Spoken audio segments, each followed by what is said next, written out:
Buddy Hackett was one of the few comedians who could walk onto Johnny Carson's couch and completely take over the show. A guy goes to the doctor, and he says, "Hey, I've been talking this way all my life. I want to talk like a regular person." The doctor said, "I have your file here. The only difference between you and other people, in some place where you should have 2, you have 4. These are Buddy Hackett's most funny moments on Johnny Carson, the duck joke. Now, this guy shoots a duck, and it falls and hits a barn and goes into a guy's yard. So this guy he climbs over the fence, and he goes into the yard, and he's trying to get this duck. And this farmer come out, big guy. He says, "What are you doing in my yard?" He said, "I come to get the duck." He said, "That's my duck. It's not your duck. This is my yard. That duck fell, hit my barn, laying there. However, I'll give you a chance at the duck. We can settle this country style." Country style? He says, "Yeah." "Well, how do you settle it country style?" He says, "I kick you in the groin, and then you kick me in the groin, and we take turns kicking each other in the groin. Who's ever left keeps the duck." The guy said, "Well, if that's what I gotta do." The farmer says, "I go first," and he hauls off. Whack! And the guy goes, "Ha ha! Whoa!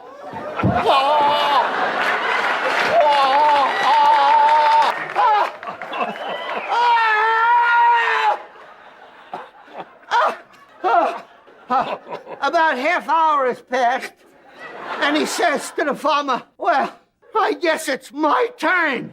And the farmer says, "You could have the duck."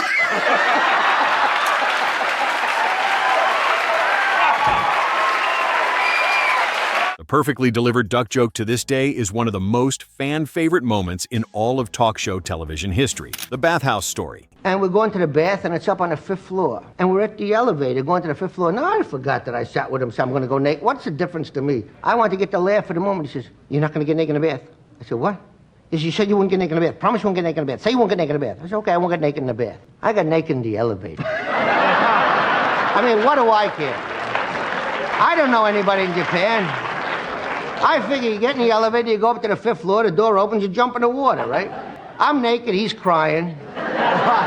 The door opened, I stepped out. I'm in the lobby, it didn't go up. And there's a couple hundred Japanese go, I said, "You don't have to bow. If you can't see from where you are, forget about it." He rolls from divorce material into a Japan bathhouse story that gets wilder by the second. Buddy's delivery and impressions is what makes this tale comedy gold. The self-censor. That reminds you, remember that routine I used to do? Which one? Well, you're going to say, "Don't do it," and they're going to say, "Do it." Well, no, come on now. Don't you? I won't get you in trouble. You've been on this job 32 years, Not right? quite, no. Why do you want to? You're not having any fun. Let me send you out into the world. No. He keeps stopping and rewording punchlines mid-flight, turning self-censorship into the actual bit. Yeah, I knew you were going to do it. No matter what I said, I knew you were going to do that routine. I'm not going to stop you from doing it. Oh, no. Nothing wrong with that. No. Nothing wrong with that. Oh, God. Carson cracked up, saying, "You're watching him outsmart the rules in real time. The struggle is the joke." The name revealer. Did you, when you were first starting, use your real name of Leonard Hacker? No, Butch Was that- Hacker. Butch Hacker. Yeah, B-U-T-C-H, Butch Hacker. There was a guy in the neighborhood named Butch Brown, big, tough guy. And I was about 10 years old, and they said, "He looks like Butch, you know." Well, Leonard doesn't sound for a comedian, Leonard, right? No, Leonard sounded like a gay waiter. No, well, He takes a basic biography question and bends it into a comedy reveal instead of a serious answer. So when did you go to Buddy from Butch? Buddy Abner J. Greshler Abby Greshler. gave me the name Buddy Hackett when I went to read for NBC to play Henry Aldrich on the GI auditions when I come out of the Army. Are you kidding? We never talked about that. I didn't know that. Henry Aldrich. Remember him? Sure. Did you send for me, Mr. Bradley? Ezra Stone did it for Ezra years. Stone did on Broadway. Johnny told his producers, Buddy acts like his real name like a dramatic secret. The payoff hits like a punchline, not trivia. The forbidden storyteller. And they're not, well, there's one Shecky told me, which I had no intention of Tell me telling. who you're talking about. Shecky Green. Shecky. Okay. Well, Shecky told me a story, and he says, "Please don't tell it on the Tonight Show." And I give him my word of honor. He said, "Please don't tell it." Yeah. And? Here's the story. He frames the whole thing as I shouldn't be saying this, then steamrolls straight into it anyway. So this guy has lost all his money, and he goes to his very rich friend, who Shecky called Harvey Silbert, which is some guy I know does all the Jewish philanthropies. Right. You know, you get his name on everything. He goes to this guy, says, you got to give me some money. My wife is sick. She needs an operation. The doctor don't trust me. She's going to die. You're my last resort. Please give me some money. He says, I am not giving you any money because you will spend that money betting the horses. No, I won't. I've got money for the horses. The audience laughing at his decision to keep going shows how much they truly loved his appearances. The buttocks crusader. He says, yes. He reached in his pocket. He took out a cookie. He said, the dog nearly killed you. You're going to give him a cookie? He said, I just want to find his head so I can kick him in the buttocks. It loses. That dog No, it nearly loses. got him killed. He should have kicked him in his... He turns one forced clean substitute word into the centerpiece, acting like the restriction is a personal tragedy. You turn around, she turned around. He said, how old are you? She said, 28. Why? He says, it says on your buttocks you died in 1784. It says on your buttocks. It's still. It says on your... It was plainly written on her... Still. What are you telling me? Buttocks! The more seriously Buddy treats that word, the more ridiculous it sounds. Pure genius, reportedly said by staff after the show. The Derail Master. Turkeys are such dumb birds. They're the dumbest bird there is. A turkey, They are that. if it's raining, will look up and hold its mouth open and drown. That's a dumb bird. The dumbest bird, they're the dumbest. Yeah. The interview immediately turns into loose riffing where Buddy keeps tugging the conversation off track just to get another laugh. We Traditional. never had turkey on Thanksgiving. Never. No, we had chicken. We had chicken no matter, anything important was chicken. In fact, if somebody died, we had chicken. If there was a birth, we had chicken. That's it. She says, I'll make a chicken. But we didn't know that was, we always thought that was her selection, but she couldn't make anything else. Chicken. Buddy's instincts are sharper than most scripted bits. Johnny gives up trying to steer and just enjoys the ride. The joke machine. And she said, so the children will know they're Jews. I said, they know they're Jews. They got heartburn all the time. Look, he's laughing like he knows what I'm talking about. He comes out like he's brought a whole suitcase of material and just starts firing, barely letting the format breathe. The pace becomes the punchline with setup, hit, tag, repeat without giving anyone time to reset. And buy community cemetery plot and be with each other throughout eternity. I said, I'm not happy to be with you now. Carson told his staff, Buddy doesn't do interviews, he does sets. The energy never drops, making every second entertaining. The marriage roaster. I was going to ask you that when we were talking. How is your lovely wife?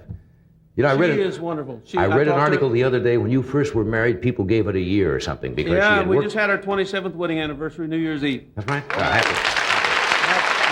He turns his own romantic history into a running gag, treating marriage like a recurring life mistake he can't stop repeating. It's pure self-roast delivered with warmth, so the honesty doesn't slow the laughs.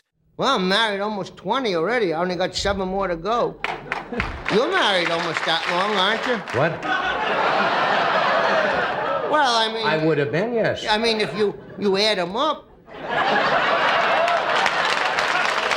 Johnny said, Buddy makes fun of himself better than anyone makes fun of anyone. The audience roots for him because the jokes come from a real place. The workshop comedian. She did Ed's house. She do? Yeah, decorated. And it's magnificent, which I knew if I let her practice on my house long enough, she'd be able to do Ed's. She's very good at that, isn't she? Oh, she is now. It cost me everything I've earned. Yeah. Cost Ed most of what he's gonna earn. That's true. He frames the whole segment like he's test driving fresh material at the desk, tossing bits out to see what hits. The workshop vibe makes every Carson reaction feel like part of the routine, not an interview. What, did he do something wrong? No, we get in a silly mood sometimes. Oh, you mean because he said about where to put the invitation? No, that doesn't You've bother. been doing a lot of that humor yourself, Oh, you no, know? but I shouldn't do that. Sure, because it's hard to laugh about that. Well, you know. It's a lot cheaper to let your wife be a decorator, I'll tell you that. Johnny said, it's like being part of Buddy's creative process. I love it. Hackett adjusts on the fly based on what gets laughs. The buttocks returns. How about A duck. Yeah, Duck walked into the drugstore and said, I'd like some chapstick. And the guy said, well, will this be charge or cash? He said, just put it on my bill. Oh, sure. He doubles down on the censorship premise, stretching it into multiple punchlines instead of letting it be a one-off. Each new tag raises the stakes with the same subject, getting a bigger laugh every time. And his daddy hit him right alongside the head, knocked him out the chair. And the waitress tried to cover up and said to the 4-year-old, well, what do you have, honey? He says, you bet your sweet buttocks I ain't ordering no dang cheeseburger. Carson told his staff, Buddy milked that word like nobody's business. The escalation never feels forced, always natural. The kid's letter riffster. I'm going to Harold Robbins' house. Oh, the writer? Yeah, and of course, if he did dress the bird, it would be the only thing he ever had that was dressed. Yeah, wasn't the Betsy his latest? Yeah, but I don't even know what it is. It's a hollow sound tonight in the crowd. Well, we have a few less people than we normally do. Well, it looks full, though. Well, people are full, but we have a few. See, when a couple empty seats. That's what happened. The 1977 full episode format lets Hackett riff off kids' letter setups, finding comedy in innocent phrasing without needing anything explicit. It stands out because Hackett sustains momentum for an entire episode structure, not just a highlight clip. Carson told his staff, Buddy found gold in those kid letters, pure brilliance. Hackett proved he could carry a show solo. The Roy Rogers foil. There weren't too many famous Jewish cowboys. No, because they're all shipping clerks in New York. And when they got to hog-tie the feet, hog-tie. When they got to tie the feet, they say, come here, Stanley, put your finger here.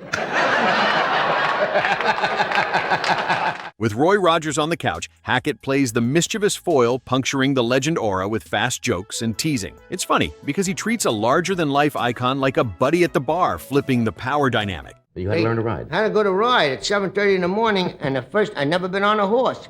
And they brought this horse out. I said, what's his name? He says, Blaze. I said, forget about it. I don't go to no blazes. You got a horse named Sam, a nice, quiet Jewish horse? Carson told his staff, Buddy just walked right up to Roy and started giving him grief. Rogers played along, which made it even better. The drunk man actor. The drunk. Okay. The guy walks in and he says, I should have a drink. Have a drink. I want to have a drink for everybody. Have a drink. Bartender, have a drink. Have a drink.